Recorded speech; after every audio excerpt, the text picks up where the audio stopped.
Welcome to San Mateo County Today. Conversations with government leaders throughout San Mateo County. Here's your host, Marshall Wilson.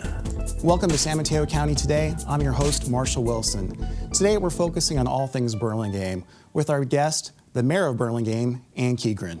Ann, welcome back to San Mateo County Today. Thank you very much. Appreciate the invitation. The last time you were on the show, we talked about all the plans that were in the works to do some redevelopment in downtown Burlingame. And now that project is really basically done. So has it been a success? It has. Burlingame was quite fortunate to have a wonderful partnership with our businesses. They had paid a third of the cost. And we did a lot of work. We did a lot of underground work with water and sewer lines. But then we dug up all the sidewalks and widened the sidewalks to about 11 feet.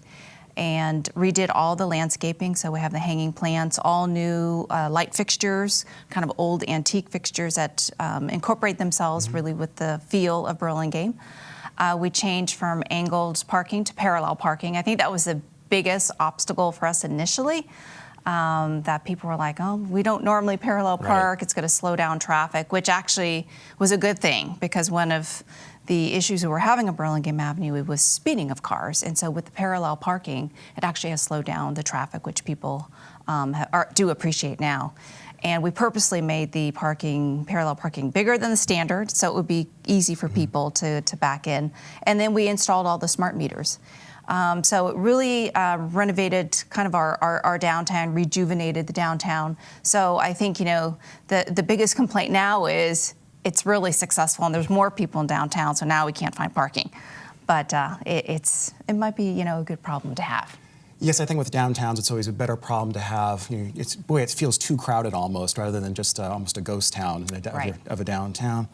But how has it gone with the finances of the project? Were you able to bring it in on time, on budget? Yes, we were actually, I think, a little bit under budget, and it finished on time. We know within a few days, I think. But you know, people in general were very happy after the project was done. It was quite difficult for merchants during that time period because it was much more difficult to find parking with all the construction. And then with construction being done in front of, you know, merchant stores, you know, people may not visit them as often. But they try to do it as seamlessly as possible, and a lot of the work was done at night. So we can keep at least the business open during the daytime. So you completed that project. What is next for Burlingame? What's on your to-do list as mayor in the upcoming year? We have a lot to do on our to-do list, but one major task we are undertaking is the general plan. So the general plan in Burlingame has not been updated since 1969. So basically that's the roadmap. And nothing's changed since 1969. No, nothing at all. Nothing.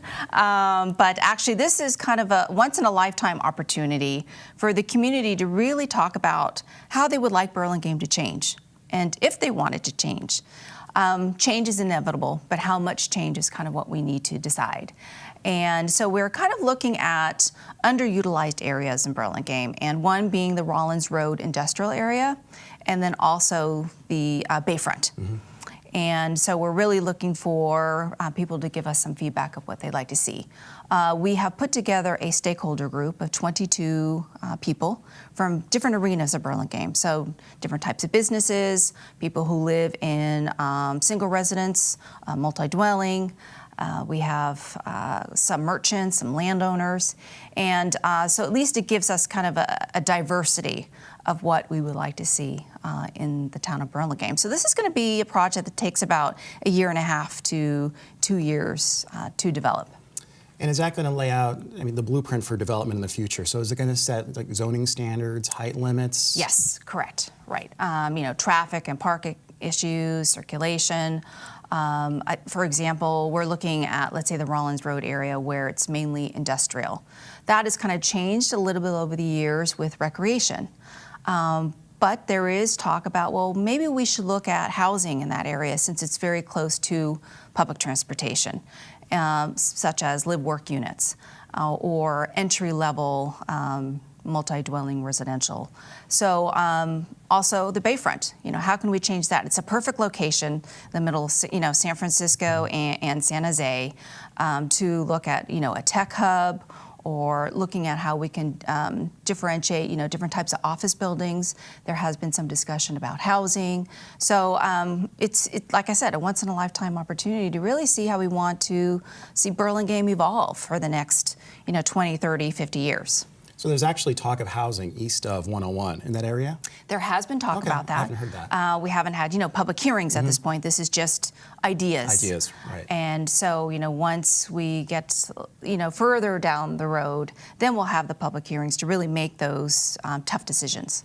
If people want to learn more about this or get involved, how do they do that?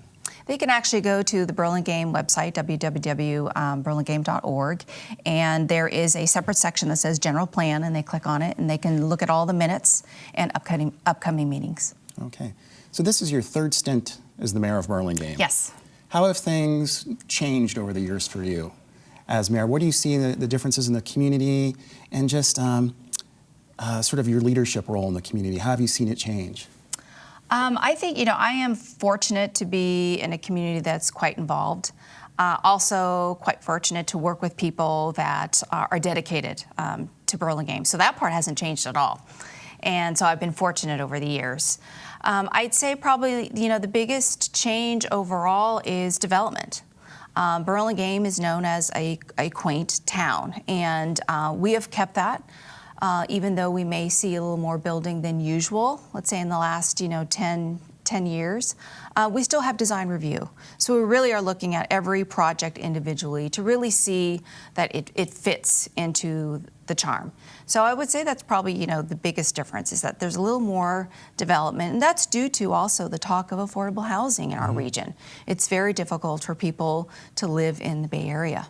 And so we're trying to find a happy medium of addressing, those issues. The other thing is we have become a closer relationship with our schools, the council and the school district. We see that, there are more and more kids coming into Burlingame. The school district actually is just finishing up building a new school, the Hoover School. And so when we are talking about the general plan, that is an issue that comes up. Is there going to be enough space for new students to come in? And so that also will be discussed in our general plan with development and schools, because we have to remember the impacts that development, may cause.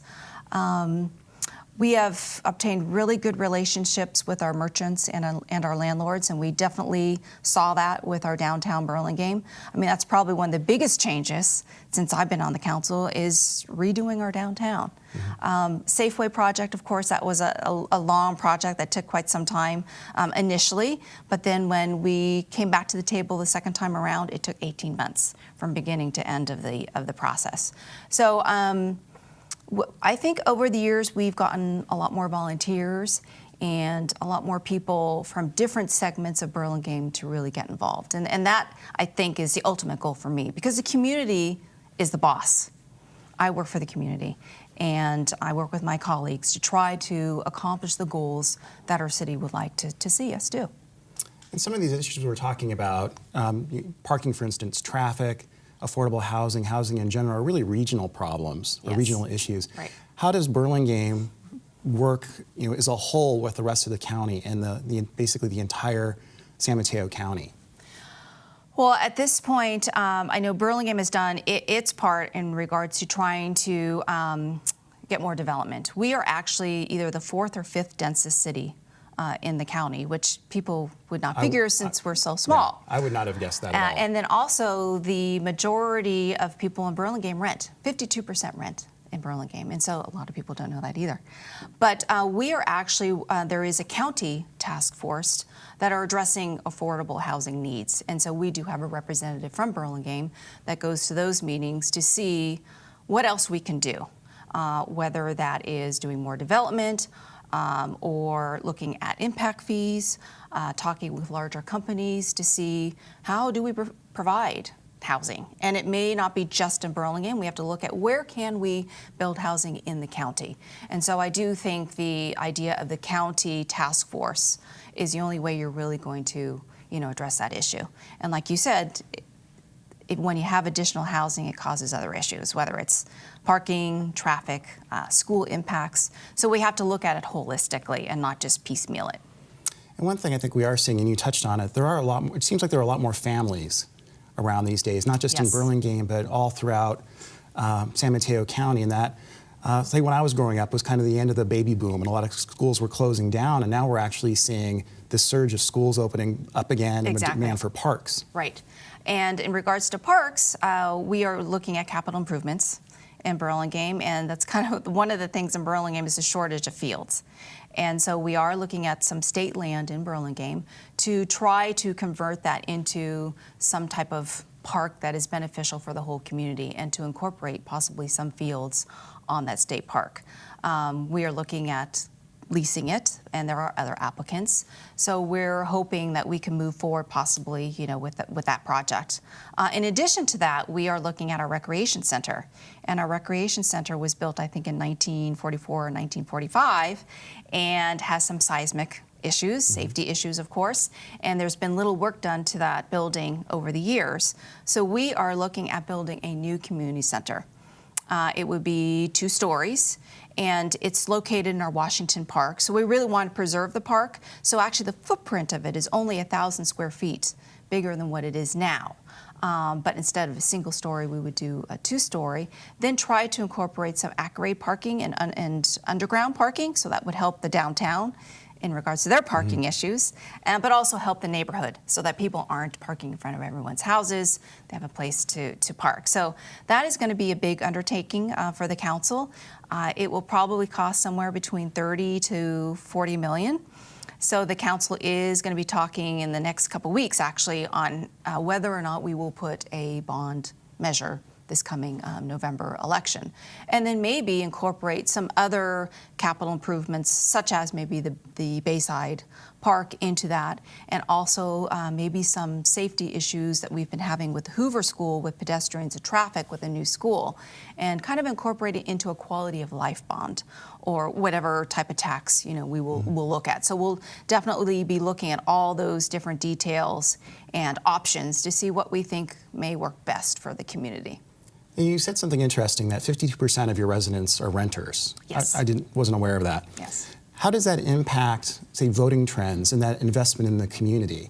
Because I know in some communities where they have a lot of renters, they don't necessarily have that same buy-in to, say, City Hall and local government and the community. Right. That might be different in Burlingame, I don't know. I'm not sure exactly what the percentages are. I mean, my understanding, it is lower than single-family residents. But I know now with the last election, there were more renters that got involved. And now with the general plan, we actually have stakeholders from the rental market that are part of our group to get involved. So I think that's kind of one of the issues, that trying to get those people that live in multi-dwellings to get involved in the community, because they do have a say. I mean, they're 52% of our population, and their kids are utilizing our schools and our recreation center and our fields, and so we want them to feel like they're committed, to Burlingame, just like the single residences. So you're starting your 3rd term as mayor. Can you give us maybe 3 top goals of yours for the upcoming year? I would say the 3 top goals would be to continue the undertaking of our general plan, definitely pursuing the community center. That's something that hasn't been addressed in so many years, so this is an opportunity to really take that goal and move it forward. And I think the 3rd goal for me is to still look at the balance of Burlingame, the charm, the aesthetics, but still be able to provide those regional issues of housing, and looking at ways to promote people to use public transportation, and then also, promoting our schools, promoting the charm and uniqueness of Burlingame, because we want people to continue to come to Burlingame, whether it's to live in Burlingame or to shop in Burlingame. We want to be a welcoming city and a business-friendly city. Well, I think that says it all right there. I think you've achieved a lot in Burlingame. For instance, my wife and I love to go to downtown Burlingame and just hang out, because it is such a great place to go grab a cup of coffee and people watch and shop. So right, exactly. It's really a family-oriented city, and fortunately, I grew up in Burlingame, so I feel this is my time that I've been giving back to Burlingame because I want my kids to have the same experience that I've had, and my colleagues, feel the same. Like I said, I'm fortunate to have 4 other phenomenal council members, and we work very well together, respect each other, and we've been on the same page to move forward to make Burlingame as best as we can. All right. And Keighran, thank you for being on San Mateo County today. Very much appreciate it. And thank you for watching. Hope to see you again. Thank you.